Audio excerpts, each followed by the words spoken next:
أعوذ بالله من الشيطان الرجيم.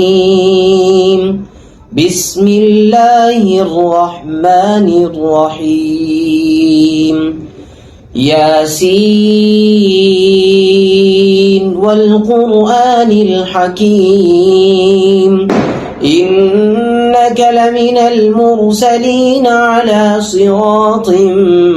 مستقيم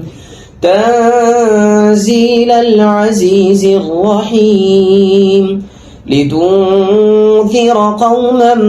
ما أنذر آباؤهم فهم غافلون لقد حق القول على أكثرهم فهم لا يؤمنون إنا جعلنا في أعناقهم أغلالا فهي إلى الأذقان فهم مقمحون وجعلنا من بين أيديهم سدا ومن خلفهم سدا فأغشيناهم فهم لا يبصرون وسواء عليهم أأنذرتهم أم لم تنذرهم لا يؤمنون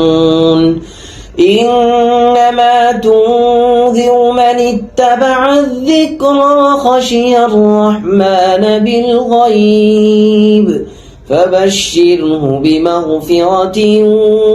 وأجر كريم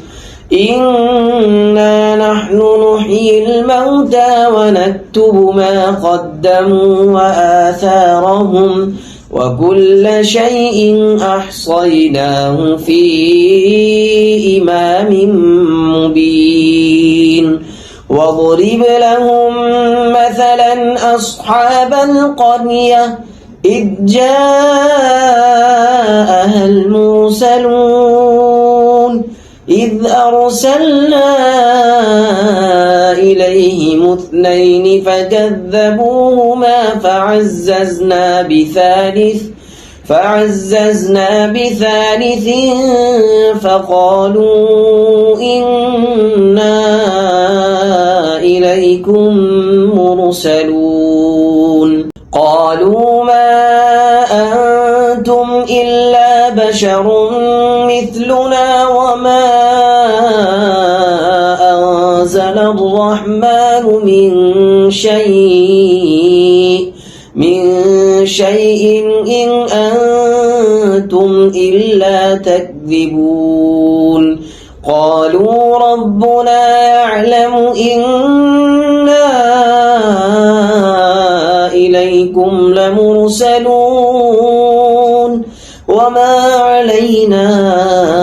إلا البلاغ المبين قالوا إنا تطيرنا بكم لئن لم تنتهوا لنرجمنكم وليمسنكم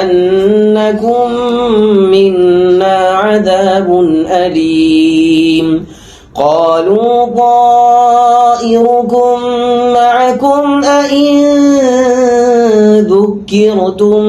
بل أنتم قوم مسرفون وجاء من أقصى المدينة رجل يسعى قال يا قوم اتبعوا المرسلين اتبعوا من لا يسألكم أجرا وهم مهتدون